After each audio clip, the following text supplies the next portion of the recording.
안녕하세요. 건강 스토리텔러 정아입니다. 네, 오늘은 우리가 매일 사용하지만 정말 제대로 알고 먹고 있는지 묻는 주제를 가지고 이야기하려고 합니다. 바로 염증을 유발하는 기름과 염증을 억제하는 기름입니다. 특히 현재 치병 중이신 분들께는 더욱 중요할 것 같은데요. 여러분들께서는 요리할 때 어떤 기름 사용하시나요?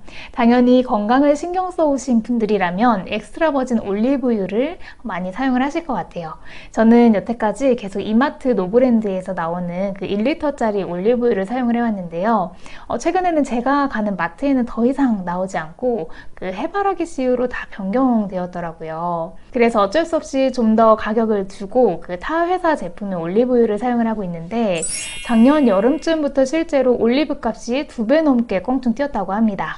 그 이유가 올리브 최대 생산국인 스페인이 2년여간 가뭄이 들면서 그 올리브 생산량이 크게 줄기도 하고 유가가 올라가면서 운송비도 많이 올라서라고 하는데, 어느 정도 가격이 다시 안정화가 되려면 시일이 더 소요될 것 같긴 합니다. 그렇다면 요즘같이 이렇게 고물가에 올리브유보다는 대안이 될 만한 다른 기름을 쓰면 괜찮지 않을까라고 생각하실 수도 있는데요.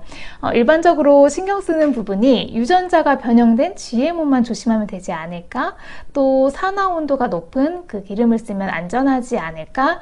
이런 것 같아요. 그런데 그 외에도 신경 써야 하는 부분이 있습니다. 먼저 우리가 평소 자주 접하는 기름들의 숨겨진 위험부터 짚어보면요. 콩기름, 포도씨유, 또 카놀라유 등 마트에서 쉽게 보이지만 이런 기름들의 경우 이 염증의 주범이라고 불리기도 합니다. 물론 의사들끼리도 괜찮다 아니다 이렇게 서로 의견이 갈려서 이야기하고는 하는데 조심해서 나쁠 건 없겠죠. 이런 기름들의 특징이 과도한 오메가6의 함유라는 점입니다.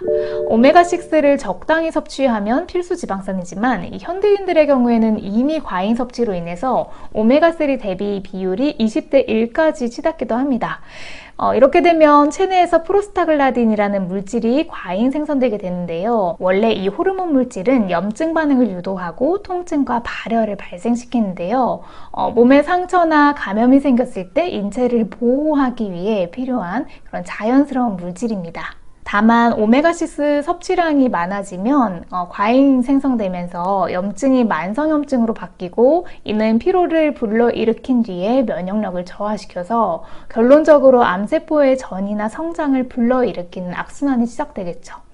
네, 그리고 두 번째는 가열시 생기는 독소입니다. 발연점이 높아서 안전하다라고 하는 카놀라유도 160도만 되면 극성 화합물이 생기는데 이게 세포막을 파괴하고 DNA의 변형을 유발한다는 연구 결과가 발표된 적이 있습니다. 또 마지막으로 세 번째는 제조 과정에서 들어가는 산입니다. 공장에서 기름을 추출할 때 쓰이는 화학 용매인데요. 휘발유 성분이나 신경 독성 물질로 알려져 있는데 가공 후 미량이라도 남아 핵산은 쉽게 흡입되고 오랫동안 체내에 남아 영구적인 신경 손상까지 일으킬 수 있다고 경고합니다. 실제로 국내 식약처 또한 핵산을 위험 등급 2등급의 유해 화학 물질로 지정을 하고 있거든요. 그런데 우리가 좋다고 하는 엑스트라 버진 올리브 오일의 경우 맨 처음 올리브 오일을 으깨어 즙을 짜내 만든 기름입니다. 그리고 다음으로 버진 올리브 오일은 엑스트라 버진 오일을 짜낸 후 두 번째로 압착한 중상급 오일이고요.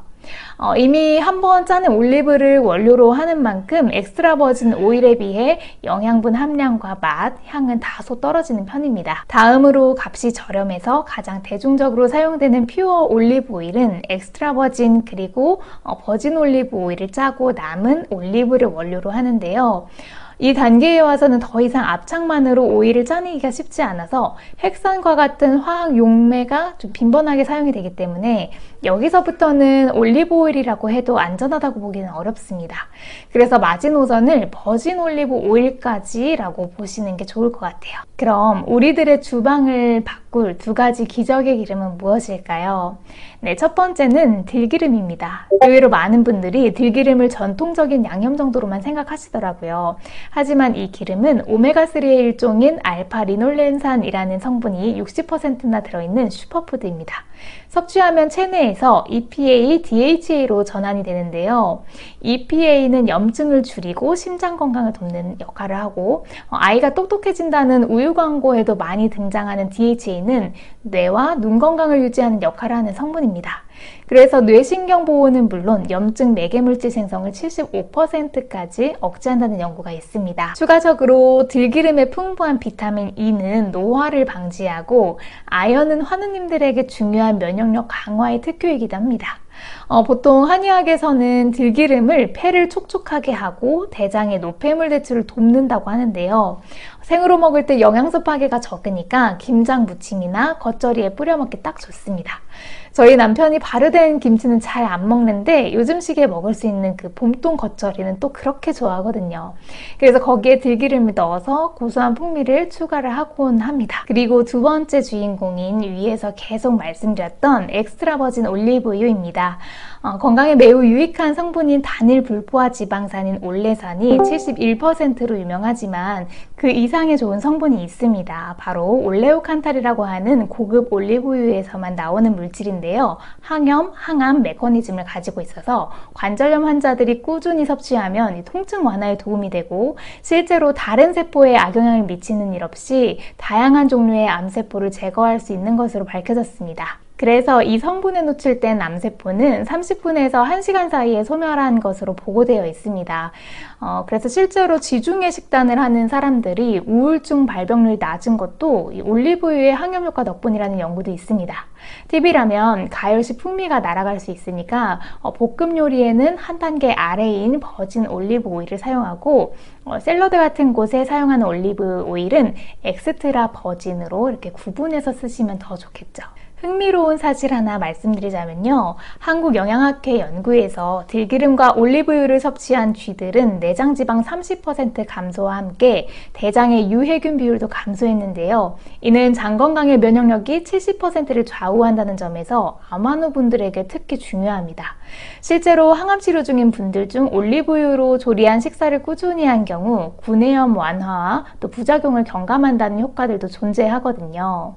하지만 모든 기름이 만능은 아닙니다. 들기름은 160도 이상 가열하면 산패되기 쉬워서요. 된장찌개를 끓일 때나 나물 무칠 때 사용하고 올리브유는 가열에 사용하는 용도와 생식용을 구분하는 지혜가 필요합니다. 또 하루 권장량은 각각 1스푼에서 2스푼이라서요. 좋은 기름이라도 과하면 열량이 과잉된다는 점도 잊으시면 안 될 것 같습니다. 마지막으로 아마누님들에게 특별한 한 가지 팁을 드리자면 아마씨유와 들기름 또 올리브유를 1대1대1로 섞어서 사용해 보는 건데요. 이렇게 하면 오메가3 또 오메가6, 오메가9의 균형을 맞추면서도 각 기름의 단점을 상쇄시켜 줍니다. 특히 항암치료 후에 입맛이 떨어질 때 두부에 이 혼합기름을 뿌리고 간장 한 방울을 떨어뜨려 먹으면 영양 보충과 함께 입안의 건조함도 줄일 수 있습니다. 건강은 작은 습관의 누적이라고 하죠. 네, 오늘부터라도 부엌에서 이 화학적 시드 오일은 좀 버리고 들기름 한 병, 또 올리브유 한 병으로 시작해 보시는 건 어떨까요? 8주 후면 피로감이 사라지고 또 피부톤이 밝아지는 변화를 느끼실 것 같습니다. 항상 드리는 말씀이지만 음식이 약이 되는 순간은 지식이 실천으로 이어질 때 찾아옵니다. 오늘의 선택이 내일의 건강을 만든다는 걸 기억하셨으면 좋겠습니다. 다음 시간에는 더욱 흥미로운 주제로 찾아뵙도록 하겠습니다. 시청해주셔서 감사합니다. 항상 건강하세요.